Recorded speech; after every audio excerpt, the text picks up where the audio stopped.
ఆవిష్కరణకు సంబంధించి రోడ్లు భవనాల శాఖకు సంబంధించినటువంటి మంత్రి గౌరవనీయులు కోమటిరెడ్డి వెంకటరెడ్డి గారిని మాట్లాడాల్సిందిగా కోరుతా ఉన్నాను. మన ప్రియతమ నాయకులు దివంగత మాజీ ప్రధానమంత్రి రాజీవ్ గాంధీ గారి విగ్రహ ప్రతిష్ట కార్యక్రమానికి ముఖ్య అతిథిగా విచ్చేసి విగ్రహాన్ని ప్రతిష్ఠించిన గౌరవ ప్రియతమ ముఖ్యమంత్రి రేవంత్ రెడ్డి గారు, ఇన్ఛార్జ్ మినిస్టర్ పొన్నం ప్రభాకర్ గారికి, పిసిసి అధ్యక్షులు సోదరుడు మహేష్ కుమార్ గౌడ్ గారు, వేదిక మీద ఉన్న నా సహచర మంత్రివర్యులకు, ప్రియమైన ఎమ్మెల్యేలకు, ఎమ్మెల్సీలకు, ఎంపీలకు, తెలంగాణ కాంగ్రెస్ పార్టీ నాయకులందరూ కూడా నమస్కారం తెలియజేసుకుంటూ, నిజంగా ఈరోజు మన దేశాన్ని 21st సెంచరీకి తీసుకుపోవాలని చెప్పి ఆలోచన చేస్తూ దేశ ఐక్యత కోసం ప్రాణాలు వదిలిపెట్టిన నాయకుని విగ్రహం నిజంగా ఆ విగ్రహాన్ని చూస్తే సజీవంగా ఉన్నట్టే కనిపిస్తుంది.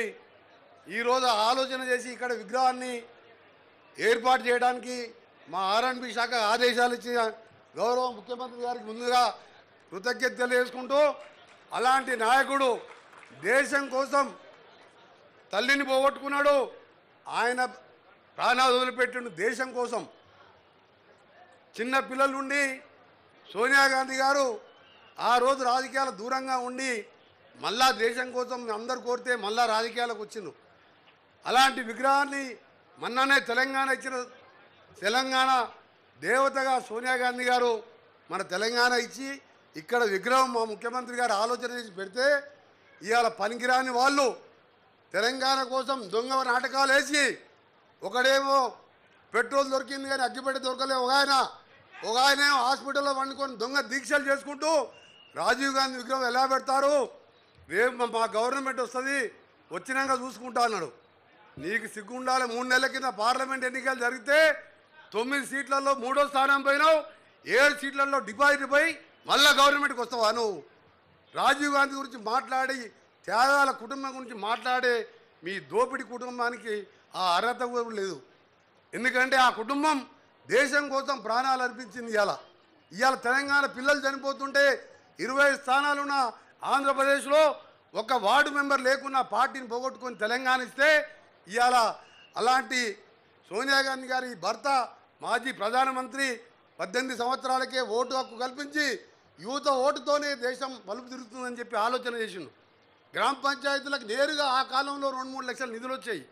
అలాంటి నాయకుడిని విగ్రహాన్ని తీసేశారంట.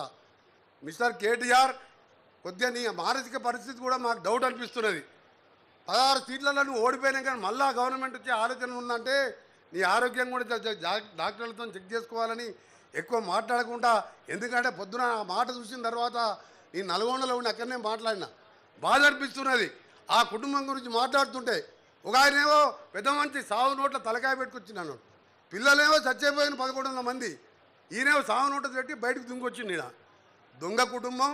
ఇవాళ మా నాయకుడి మీద మాట్లాడిన మాటలకు కేటీఆర్ గారు వెంటనే క్షమాపణ చెప్పాలని మరొకసారి తెలంగాణ ప్రజల తరఫున, కాంగ్రెస్ పార్టీ కార్యకర్తల తరఫున మా గౌరవ ముఖ్యమంత్రి గారికి ఇంత మంచి విగ్రహం ఈ మంచి స్థలంలో రేపు గణేష్ పూజలు చేసుకొని నిమజ్జనం చేసుకునే సమయం ముందు రోజు ఇక్కడ ఆవిష్కరించుకోవడం నిజంగా మన అదృష్టంగా భావిస్తూ, మళ్ళీ డిసెంబర్ 9వ తారీఖు రోజు 10 ఏళ్ళ అధికారం ఉంటే ఫామ్ హౌస్కే పరిమితమైంది తప్ప తెలంగాణ తల్లి విగ్రహం వాళ్ళని జ్ఞాపకం రాలే.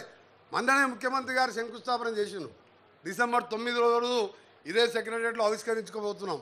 ఈ సందర్భంగా తెలంగాణ రాష్ట్రం అభివృద్ధి కావాలని వారు చేసే కార్యక్రమాలన్నీ కూడా మనకు తెలుసు. వారు చెప్తారు, ముఖ్యమంత్రి గారు వారి నాయకత్వంలో మీ మంత్రులం, ఎమ్మెల్యేలం, ఎమ్మెల్సీలం అందరం కూడా తెలంగాణ రాష్ట్రాభివృద్ధికి పనిచేస్తామని తెలియజేసుకుంటూ మరొకసారి ముఖ్యమంత్రి గారికి ధన్యవాదాలు తెలియజేసుకుంటూ, ఎందుకంటే ఈ సెక్రటరియట్ దగ్గర ఇంత మంచి విగ్రహం కాదు నిలువెత్తు ఆయన చూస్తున్న సాక్షాత్ రాజీవ్ గాంధీ బతికొచ్చినట్టు అనిపిస్తున్నావు. అందరికీ ధన్యవాదాలు, నమస్కారం. గౌరవ స్థానిక శాసనసభ్యులు గౌరవ ముఖ్యమంత్రి గారికి, పిసిసి అధ్యక్షులకు స్వాగతం చెప్పి మాట్లాడాల్సిందిగా విజ్ఞప్తి చేస్తా ఉన్నాను.